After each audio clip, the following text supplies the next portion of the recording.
Great. Well, welcome everyone. Good afternoon. We are so glad that you're here with us for this presentation, Making Students Agents of Their Own Learning, presented by Tammy Hilton of Demonstrated Success. We know you're busy in the afternoon, so we thank you for spending an hour with us. Just some housekeeping for our session this afternoon. Certainly happy to have you with us. We'd love for you to stay muted just for background noise, though I will say we really do encourage participation, especially in a topic where you all have so much experience, and in a smaller group like this, a meeting style where we can see one another. We really do hope to hear from you throughout the hour, and you're welcome to utilize the chat. And then if it's a part of the presentation where we have some dialogue going, you are certainly welcome to unmute and share. Tomorrow you will receive a follow-up email with links to the slide. It's generally about 24 hours after our presentation. We will send out links to the slide, completion, certification of completion, and then any supplements that Tammy has for you or resources will be in that file as well.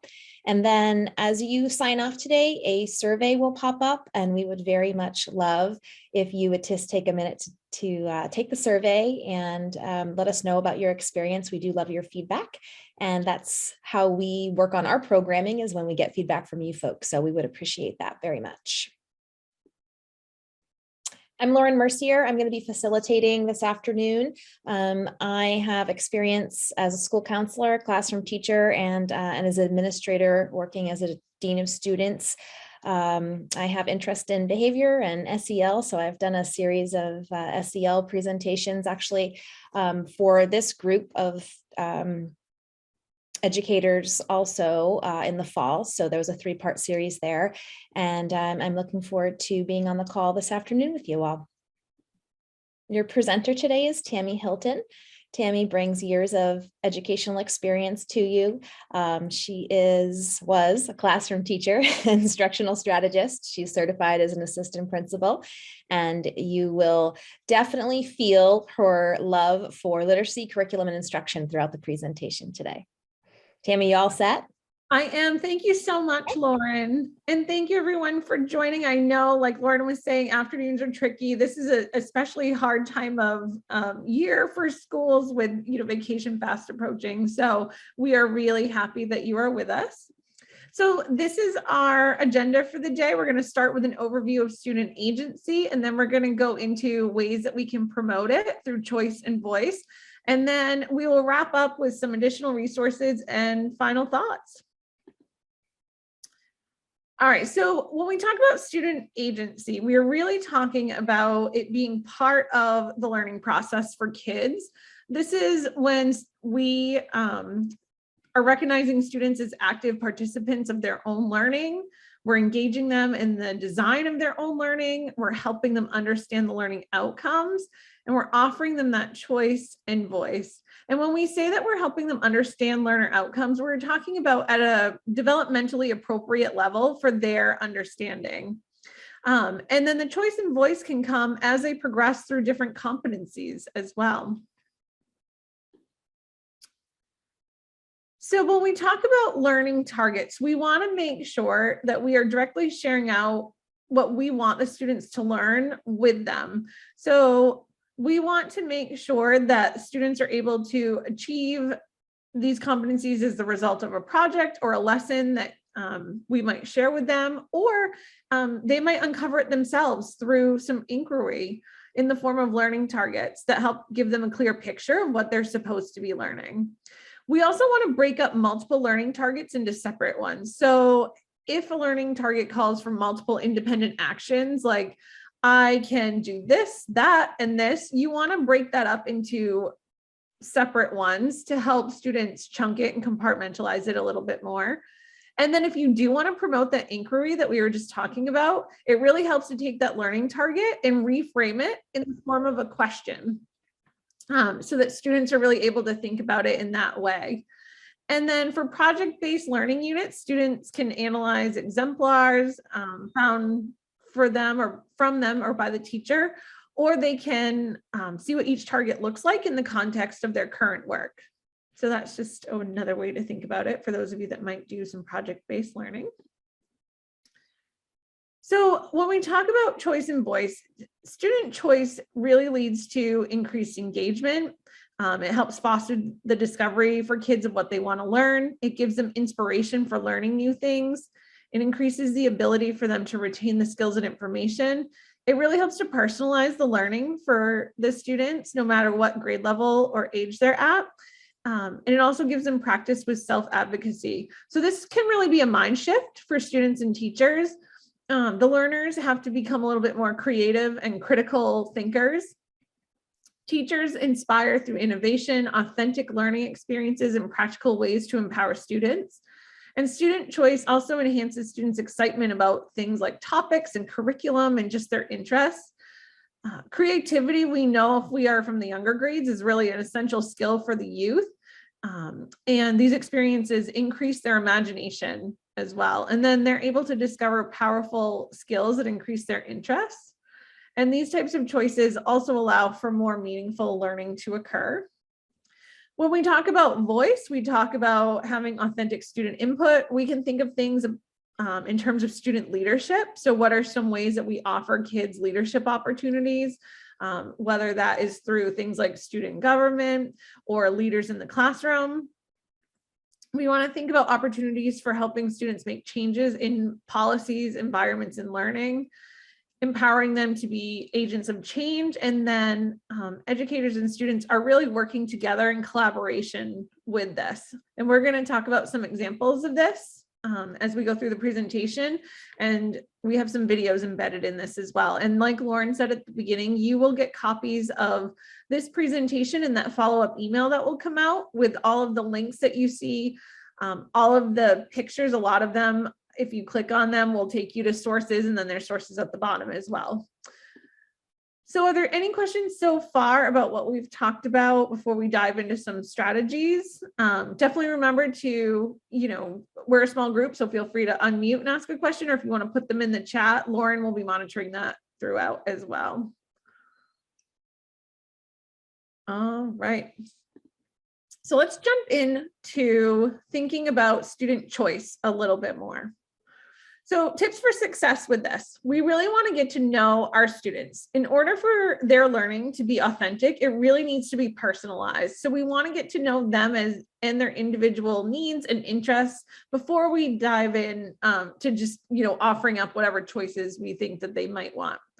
We also want to start small. You definitely do not want to do a major overhaul of your entire practice or your entire curriculum when you think about this. You want to do something that's comfortable and that you can develop this over time. So start with really small ideas, like letting students choose the way they respond to a prompt at the beginning of a class, or start small by letting them choose their own book during a reading time or choose a topic they want to write about. Then you want to make a plan. So student choice requires some planning and commitment. You want to develop a list of options that enables them to have a foundation while they're still having the autonomy to choose. It's important to choose an instructional method that promotes choice in a way that is conducive to your classroom, your grade level, your environment, etc. You might encourage them to find and use digital tools. So digital tools can be really helpful when implementing student choice. So for example, Adobe Spark is a learning tool that provides multiple ways of creating a project, or Seesaw, which some of you might be familiar with, is a student engagement platform that allows them to type in text or draw or even record their learning. And it also enables them to communicate with each other.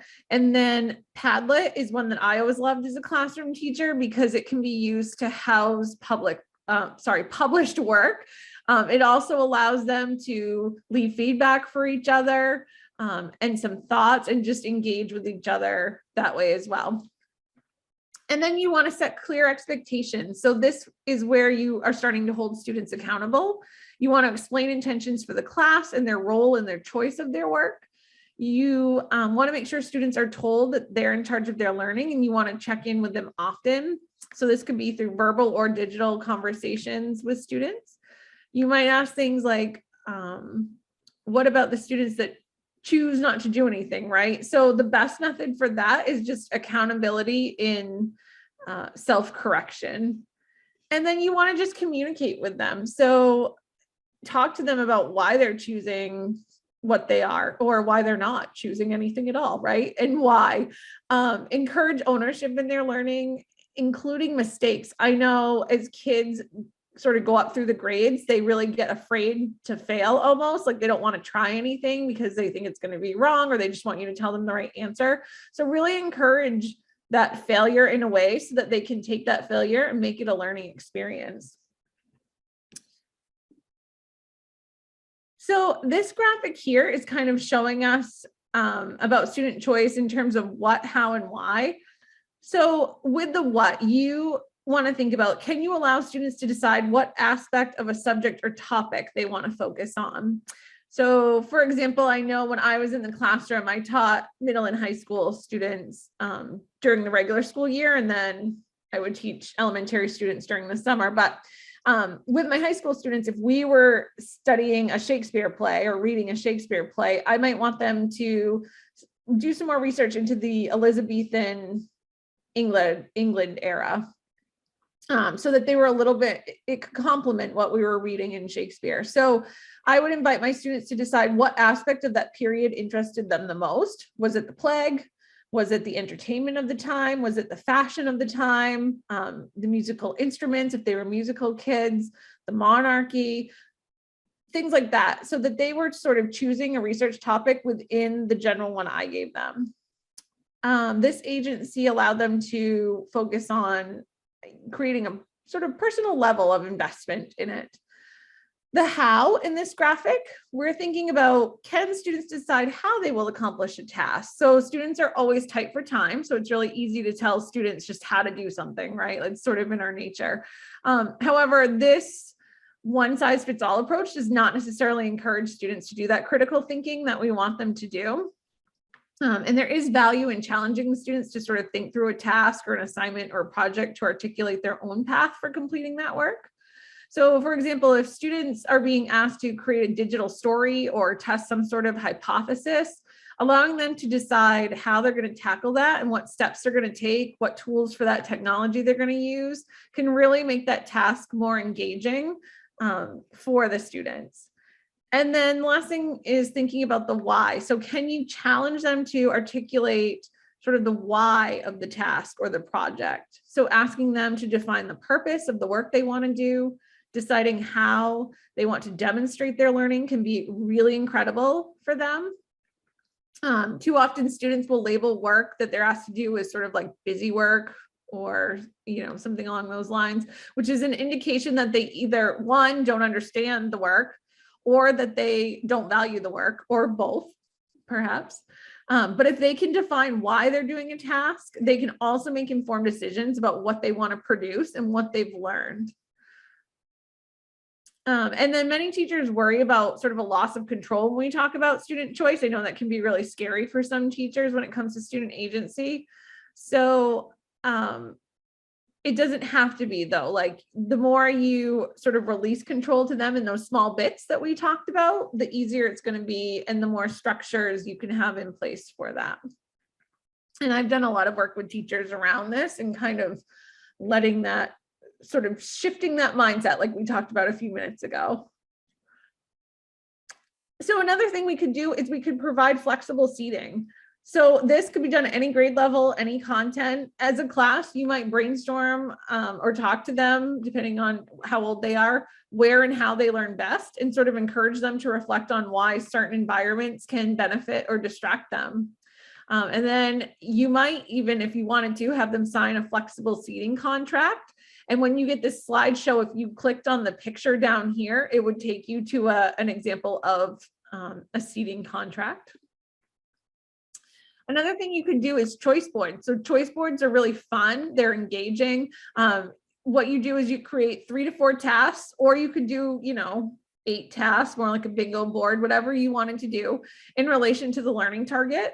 So you might consider assigning them a video response for verbal and interpersonal learners, or a comic strip if they're more, or an infographic if they're more visual. And then you might have them do something with music or writing a rap if they're sort of musical students, all around the learning target. And they are really fun, and you could do them, like I said, no matter what grade level or content area. They also really help vary that cognitive demand, and it helps you sort of differentiate a little bit as well. The next thing you might think about is stations. I know sometimes when we think of stations, we automatically think about elementary teachers, but station work, even in middle and high schools, can be really beneficial. No matter what content area or grade level. They offer a lot of kinesthetic movement. They really help to break up a class. So if you are a middle or high school teacher and you teach in a block schedule, they sort of help break up that block a little bit more. Kids get so engaged because the activities don't last long, and we know their attention span can sometimes dwindle very fast. And I say that out of love and experience for the children.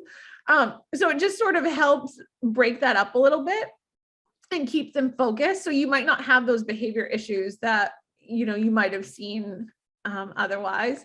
And then you can use stations for discussions or partner work or individual work around the room. And then finally, with assessments, you can also offer kids assessment choices. So it might be, here are 4 essay questions, pick 1 or pick 2 or pick 3, choose out of these things to do. It might be, you can take this test with fill in the blanks, or you can take this test with multiple choice. Like, which one would you prefer? Same topic, same information covered, just different ways of approaching it. They could write a long essay, or they could choose to write 3 short answer questions. Again, same topic, same types of skills, just whatever way that they want. And then you can do the same with math, having them choose so many out of so many. And then in between assessments, you could give students other options. Like you could write a paper or create a PowerPoint presentation, or, you can give an oral presentation in front of the class, or you can write a paper. You can conduct a research study and do an internship instead of doing this big assessment. So these are just different ways that you can sort of give students some choice in those types of things as well. Tammy, can I just stop you right there for just a second? Sure. Could you go back to that slide? It seemed like the slides overlapped. There we go. Yeah, so that slide had overlapped strangely with the slide before. So I just wanted to give folks some to see it. Yeah, I am so sorry, everyone. On my end, it looked fine. So I'm totally sorry. If that happens again, Lauren, just interrupt me in the moment and let me know. I'm so sorry. Sure. Yeah, thank you. I think that's good. And folks will get a copy of this too. I just wanted everybody to be able to see it. Yeah, no problem. So with that in mind, if there are any questions, again, feel free to put them in the chat or unmute yourself, or Lauren and I would love to hear ways and sort of let you guys collaborate too on other ways that you've offered some choice in your classrooms as well. So you can put it in the chat if you don't want to talk, or, feel free to unmute as well. I'll share. Go ahead. So I teach computer applications, and I always give students a choice as to what they're going to do their assignments on. So for instance, we're covering Microsoft Excel right now, and some of them love basketball. So they're doing spreadsheets about basketball statistics or team rosters. And I find that by giving students the choice, to do their assignments on any topic that interests them, they're more excited about doing them. So I'm really happy with the results of that. I have a student who's doing a dream team for his NFL football team, so as long as they're showing the skills, they can do it on whatever topic they want, and it really works well. That's awesome. Thank you, Debbie.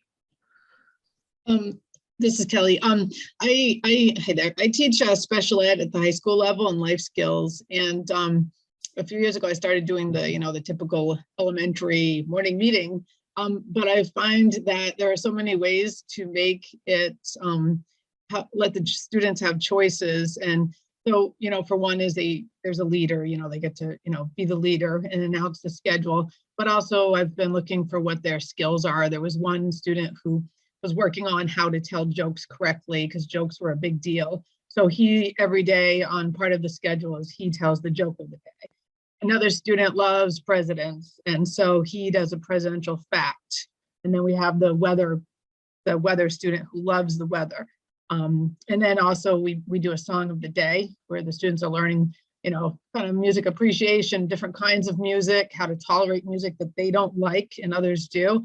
I let them send in songs and I check it with them and we go through and make sure there's no swears and school appropriate. And also staff can send in songs as well. And so they get pretty excited when their song comes on. And so those are just some of the ways that we've kind of taken it to the next level.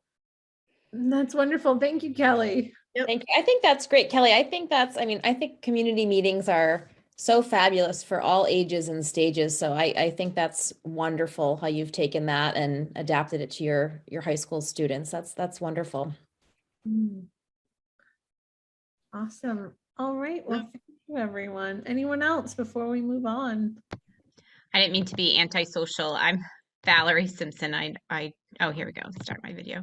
I joined late. I'm an elementary school teacher, and so it was bus time.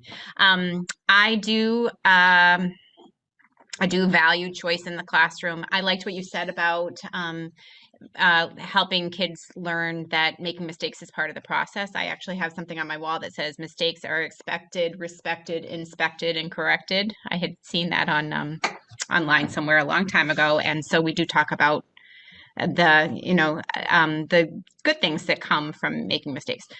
Anyway, what I find hard to manage is having so many things going at the same time, I guess. And so I guess what's important is to choose certain projects where you're going to offer choice, because I think like I said, it's just very hard to manage choice all the time.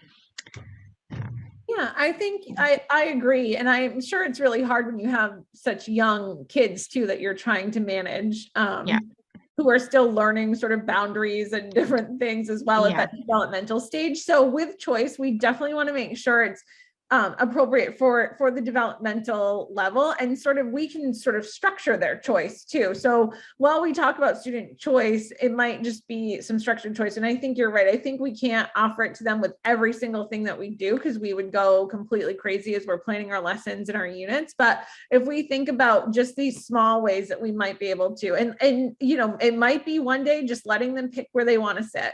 That might be the choice that they get to do for that day.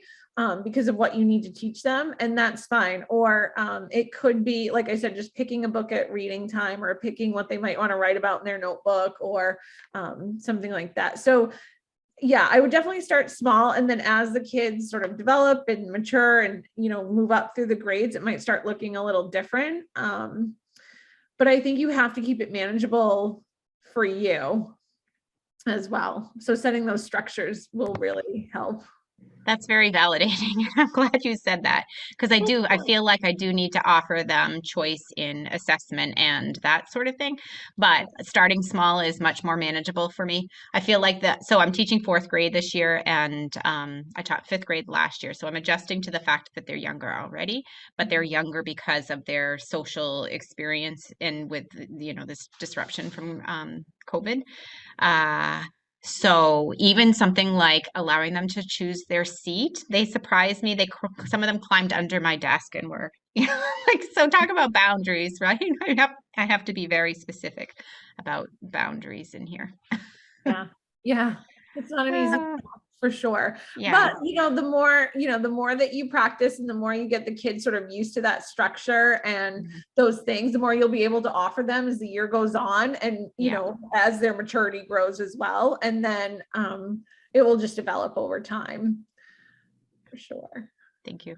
Yeah, you're welcome. So hi, my name is Shirley. Hi, Shirley. And I teach kindergarten, 1st grade, multi-age.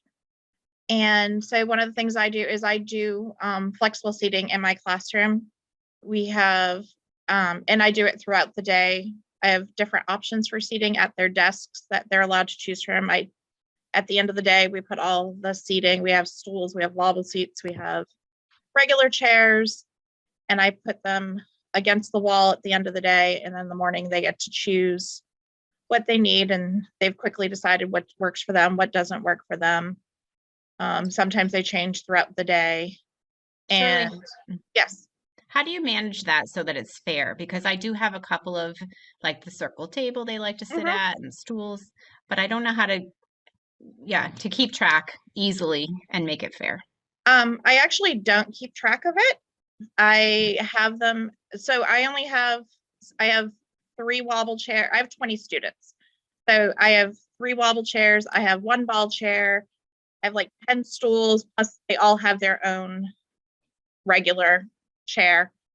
And they've started just kind of regulating themselves. It is kind of a first come, first serve. I have a few that I may suggest, oh, you're very busy right now, maybe you could use a stool. And some of them, they also have to use it appropriately. So some of them kind of lose the privilege throughout the day if they're not using it appropriately. And then I'll see like 1 or 2 kids look at each other like, oh, the stool's available, and come and get it. So I let them make the choice themselves of, they kind of regulate it themselves. They look over, it's not there, then they just wait their turn. They've really surprised me with it, because when my budget only allowed for so much, and I figured we'd see how it went, and they did really well with it. The floor time seating is a little bit more challenging, and I have to really limit that, but they do well with doing it. So I'm sorry, I couldn't help you more with that part of it, but No, that's helpful. Right now, it's first come, first serve in my classroom too, but I just wonder if the quiet ones are missing out, and I would like them to have that privilege too. yeah, I have it totally open. They don't have to ask to use it. It's there in the morning when they come in. And I see some kind of lobbying for it, like to try to get in the classroom quickly to get it and all that. And sometimes I'll just have, if somebody comes to me and says that they like chants, I was like, well, maybe go ask one of the others if you could have a turn with it, and try to get them to advocate for themselves. And a lot of times, sometimes it works, sometimes it doesn't, and all that. So try to, again, give them the choice of what they're going to sit in. And I found it's helped a lot, especially last year. Most of them were sitting on a couch or on a bed or on the floor while they were learning. So to go back to sitting at a chair and desk was very difficult. So. And I think the key too with things like that is getting students to sort of process, is that a good choice and why? So like, do I really learn best sitting on this wobble seat, or is it just because I think it's really cool and I just want to, and I got here first and whatever. So I think when we talk about student choice too, it's really important, or if they choose a certain type of assessment or certain project, even when I was in the high school classroom, I would say to the kids all the time, do you think that's a smart choice? Like, is that a really good choice for you? And really getting them to stop and think, because I don't know how often, some of the other people in their lives actually ask them that question. So to get them to stop and think about that and think about, is this really how I learn best? Or is it just because I think it's the easy way out or the coolest thing to do, or, whatever it might be. All right. So we are going to launch into voice. But if things do pop up with choice, thoughts or questions, just like I said, feel free to put them in the chat. Lauren is monitoring.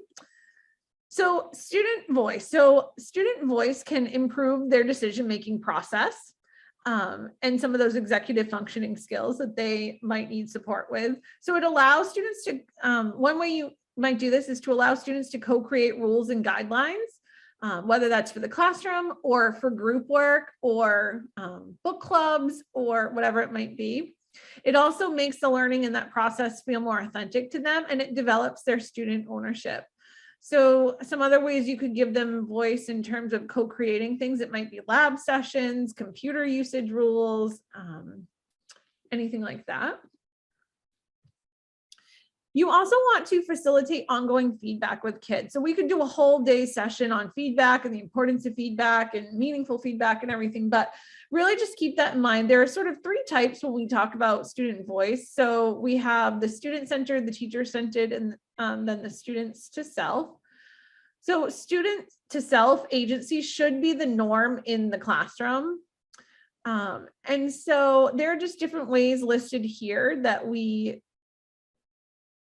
reasons why we give feedback to the students. The stamina charts will link you to a piece in the presentation. It's really a visualization tracking tool for the amount of time they spend on independent work and reading.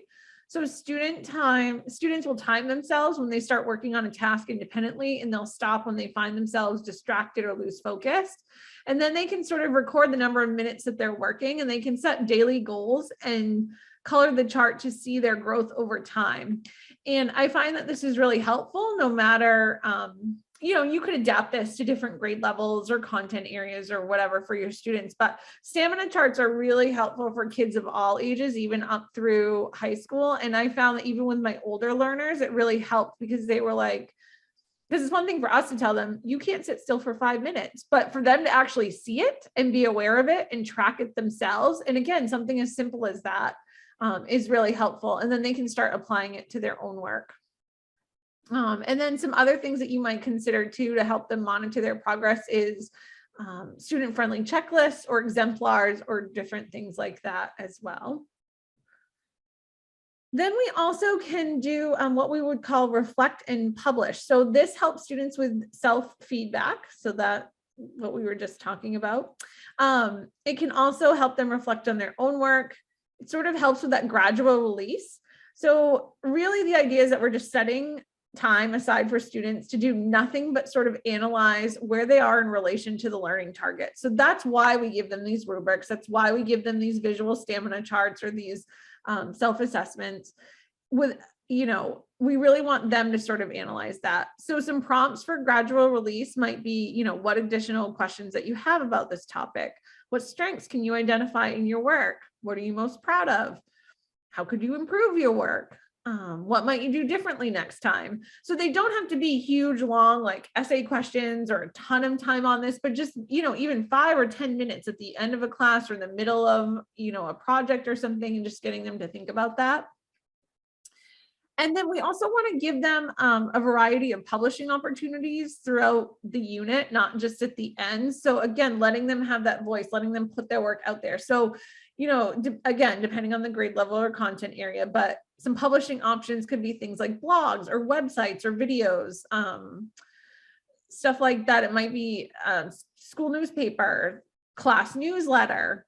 Not only does publishing help your students obtain audience feedback from like the inside to sort of the outside learning space, but it also gives them opportunities to promote their work, which can be tremendously self-motivating and rewarding for some of these kids as well.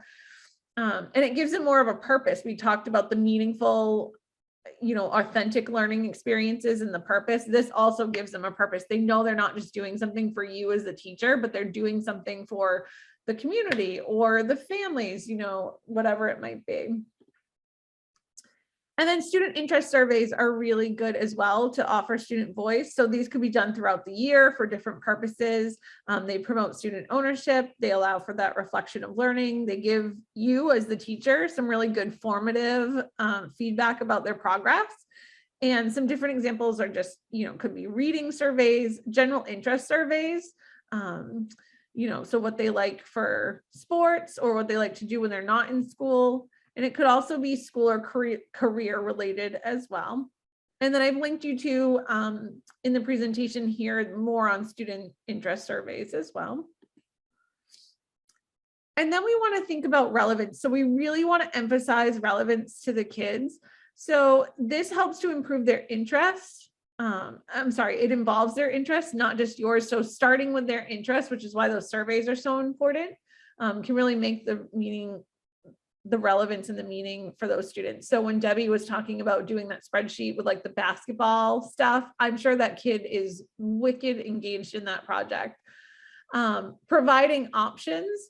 So when you only provide one option for students, sometimes it can automatically make learners sort of tune out, especially if it's something they're not interested in.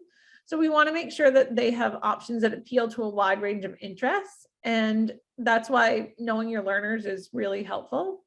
And then we want to give them a voice, but work backwards from that. And so what I mean by that is it's really easy to fall victim to spending an excessive amount of time sort of meticulously planning all of these units, or sometimes we might even have a really structured curriculum that we're supposed to follow.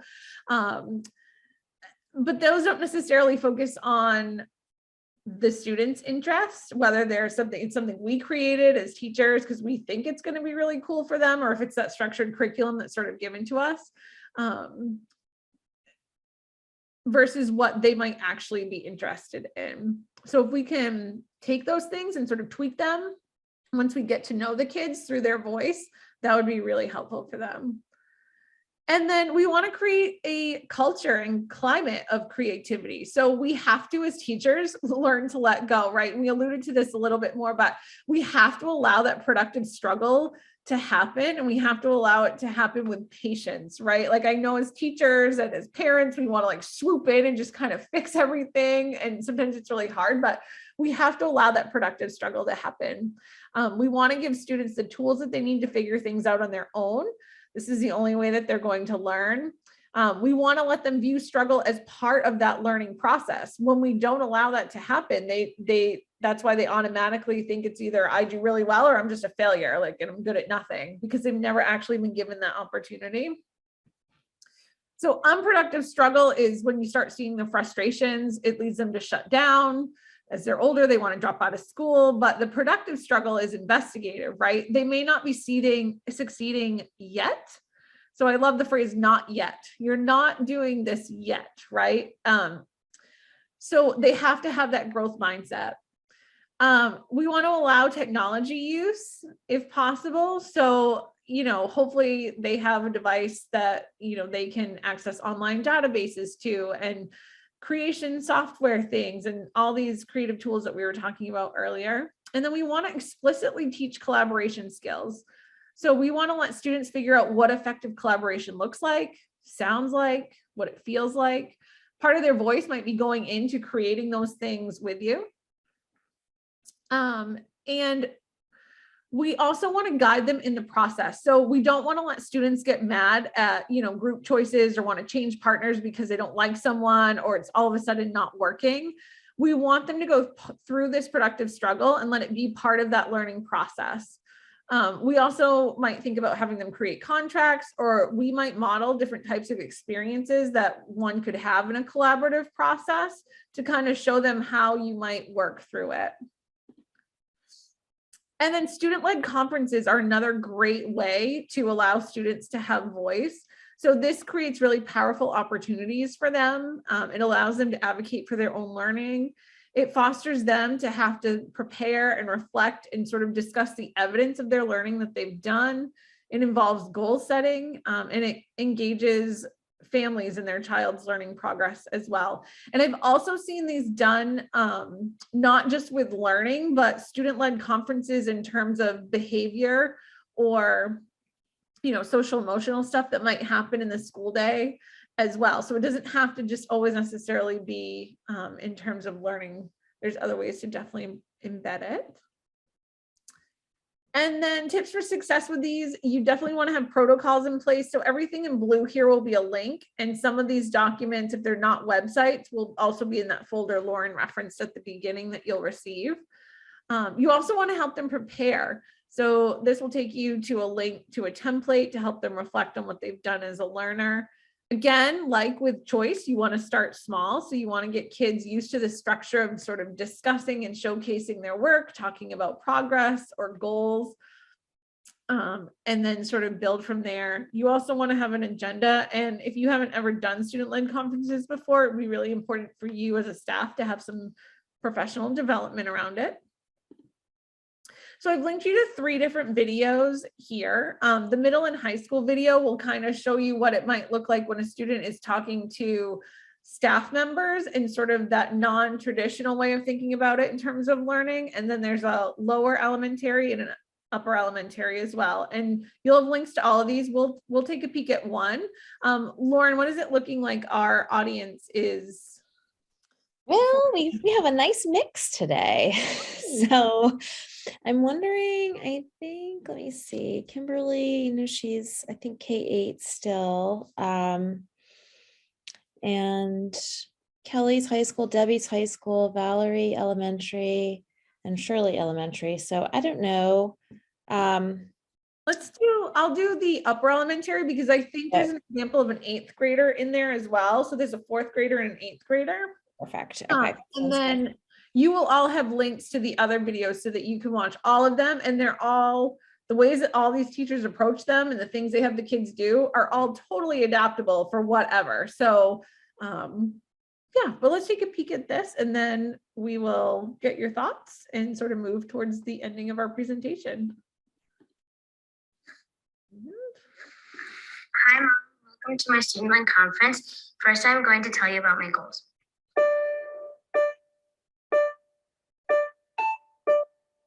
The conferences here are different. Most schools, the teachers talk to the parents, but in our school here, Wildwood, the students talk to the parents. We actually get to tell our parents what we're doing. I think the greatest impact that I see is them taking ownership of their growth process.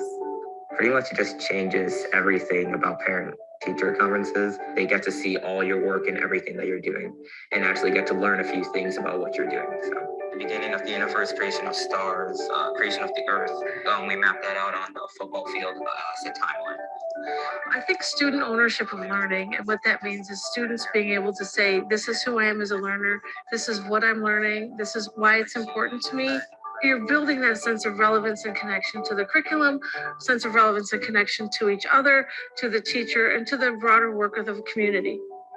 To actually make student ownership a reality in the school is very challenging. So what we did is we just started very small and we just said, just figure out how students are going to have a little more presence at the conference. And I think just creating that sense that the student is the center of the conference, so the student gets to be the one that facilitates that conference. Here's the table of contents for my binder. So first, there's an introductory letter to introduce you to the student conference and what I'd be talking about. It's not about us. It's the kids' turn to conference. It's their turn to shine. We provide enough resources for them so that when they lead the conference, they feel confident. Well, this year we wrote an essay to know what we're going to say to our parents and not just keep pausing. Now I will tell you my strengths and then my weaknesses. My strengths are math. So for example, this is exponents. And this is long division. During the quarter, you really have to work on each assignment. So, cause you're gonna want to tell your parents something about it. There's a lot of pre-work that's done before conferences happen. The kids have got to practice. And you also have to really let them think about what they want to be in their binder. It's a combination of things that they chose and things that we chose. So when I was preparing my binder, the whole time I was thinking, oh, I can tell my mom all the new things I learned. Probably my favorite thing is this. We found 3 themes for each document and just connected them. The purpose of the student-led conference is to show her where I was at, where I am at, and where I want to be at. So for quarter 2, I want to get better at literary devices and analytical paragraphs and start to do better on the vocabulary tests that we have. So you could help me study for those. I really got to show my mom the work that I was proud of. And I also included some work that I kind of struggled with. And then here's a vocabulary test. I was pretty confused on this one. While I'm doing the work and towards the end of the quarter, I'm kind of looking at how I'm doing, because I know that I'll have to talk about it, not just the teacher, but I will. It gets people used to being able to review their work, a reflection. Reflection is part of our school culture. As teachers, we're expected to reflect. I'm gonna need to work on these traits. So risk taker would be raising my hand more, or going into activities where I wouldn't feel comfortable, like my comfort zone, like working in groups, kind of. Yeah. What Jonathan was able to showcase makes me so proud of him. He also have a good grasp of what he's learning. And that depth is what I really was able to get today that I couldn't have got from him at home. Good job. Yeah, thank you. It helps the parents to see their kids in a different light too. This is what my child is as a student. You can see like the little details of how I draw. Through student-led conferences and through the reflection and emphasis on applying what you know and articulating what you know and sharing what you know, it's been really cool to see the expression of what someone's learned about themselves. Loving events and people in my life have helped me become who I am. No matter how many things change in the future, I'll still be me. I hope so. Good job. Thanks.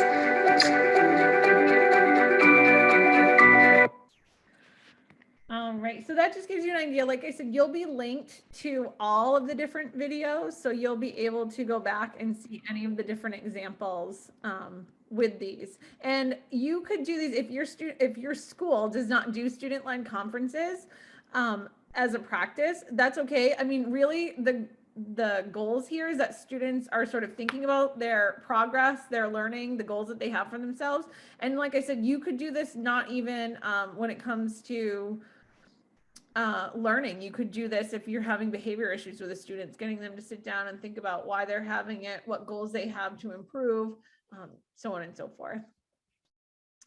So let me, any questions or thoughts? We'd also love to hear some of the ways that you've offered student voice in your classroom before we wrap up here in the next few minutes.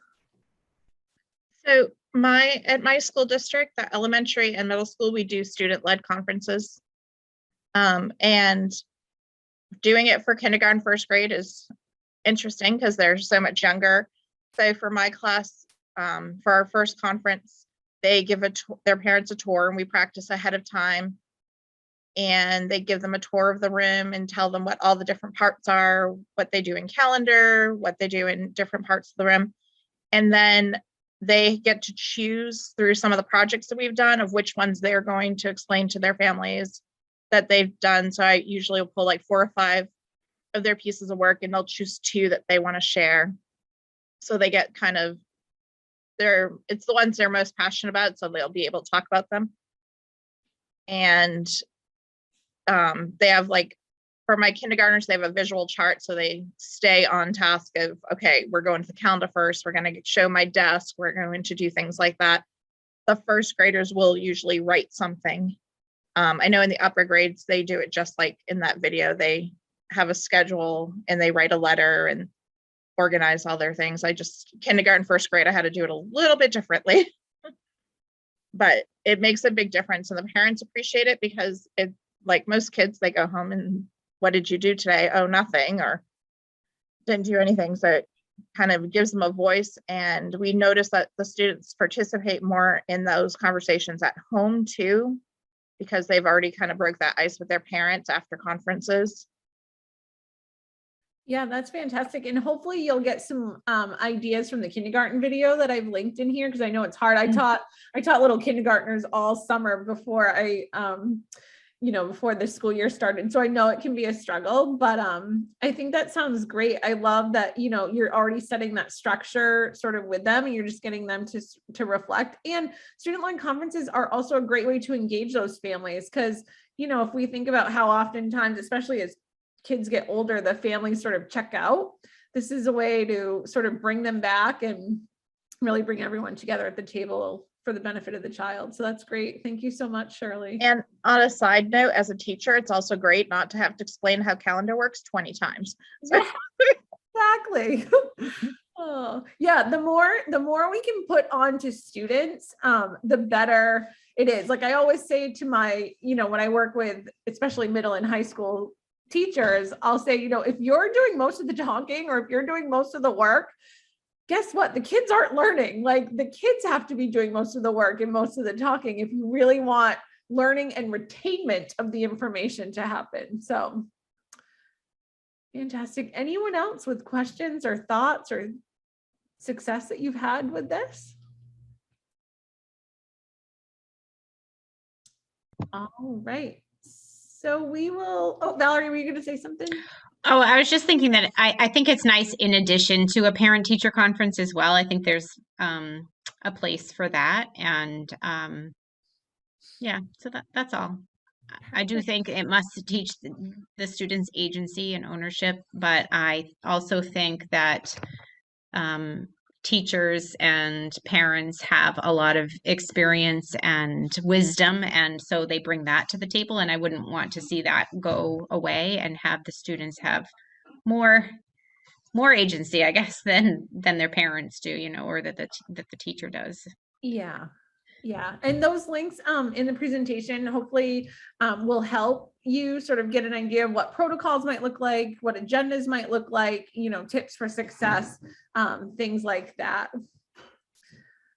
All right. Thank you so much. All right. So we're going to launch in because we're coming to the end of our time. We're going to launch into sort of the ending and the wrap up. So I did want to let you know some other ways to promote student agency just in general. You could ask open-ended questions. So whenever and wherever possible, introduce students to activities or projects that have these open-ended questions.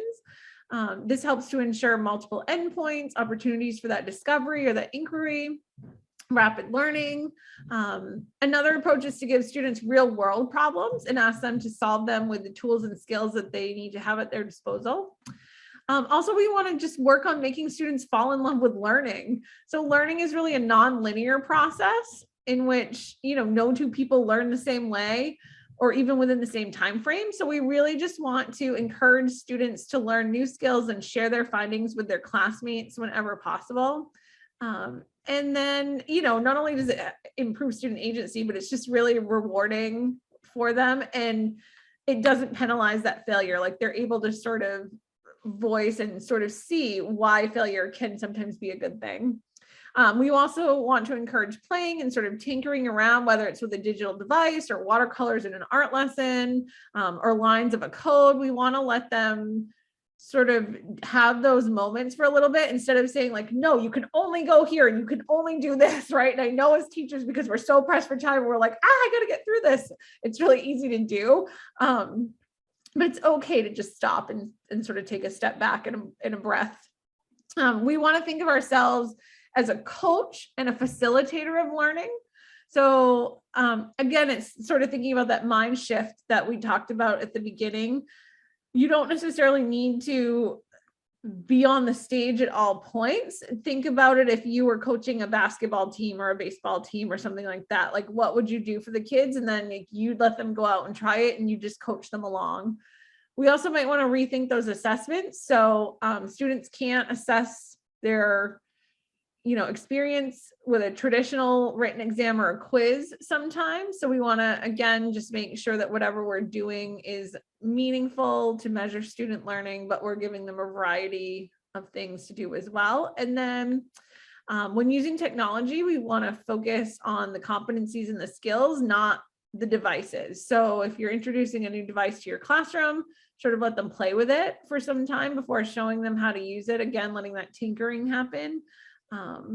Devices, we know in this world of technology will come and go, but the skills are forever. So regardless of what you have at your disposal or whatever comes in, just know that those skills are really important. And then this can also, instead of having them become experts on a specific device, like, oh, you guys are going to get really great at using iPads today.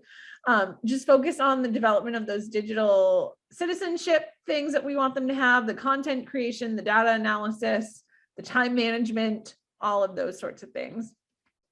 And then you'll have, this is part of the presentation. All of these are links to additional resources on all the things that we've talked about today. I do want to point you in the direction of the TED Talk that's listed there at the end. It's 8 minutes long. We didn't have time for it today, but it is fantastic. It is some of the best 8 minutes of your life you'll ever spend, where this woman is talking about the learning experiences of her 2 kids and how all of this stuff we've talked about in the presentation, that when the teachers did that, it really changed the way that her kids learned. So I highly suggest that you take a peek at that when you have a moment. And then I thought this infographic was just a really nice way to sort of sum up everything that we have talked about here in terms of student agency. So getting kids to think about showing and explaining their learning and making those decisions and growing into a certain type of learner or person that they want to be, in all of those things. So, any final thoughts or questions before I turn it back over to Lauren to sort of wrap things up for us? I want to thank you all so much for coming. I'm going to turn it back over to Lauren. She does just a couple more things and then we will let you go. Thank you so much, everyone. Thank you, Tammy. It was a great presentation, and just thanks to you all on the call for your genuine participation. We love this style of presentations so that we can get feedback and we can collaborate with all of you, and you can collaborate with your peers out and about. And it's wonderful to have K through 12 on the call. I think that that's great. So thanks so much for spending an hour with us. We have recorded webinars on our YouTube channel. And so you have a link to it when you get the presentations, the DS webinar recordings. And so Tammy has a few recordings up there. There's an SEL for Educators recording a series of recordings, as well as our PLC series. So if you have a few minutes, you're welcome to scroll through the YouTube channel and see what's in there. And again, your feedback is super duper important to us. So you will get a survey that will come up as soon as you exit from the call. If you could just take a minute or two and fill that out, we'd be really grateful. All right. If you have anything else, you're welcome to hang on to the call for another minute or two. We'll stay here. Thanks, Kelly. Thanks, Shirley. Yes, Thanks thank to you you so all. Valerie and Debbie, thank you so much. And this is our contact information too. So Yes, reach out thanks. to Lauren and I if you ever need anything, not just with student agency, but any support in any realm of education. If we can't help you, we definitely know people that can. So let us know. Thank you. Thank you. You have a great afternoon.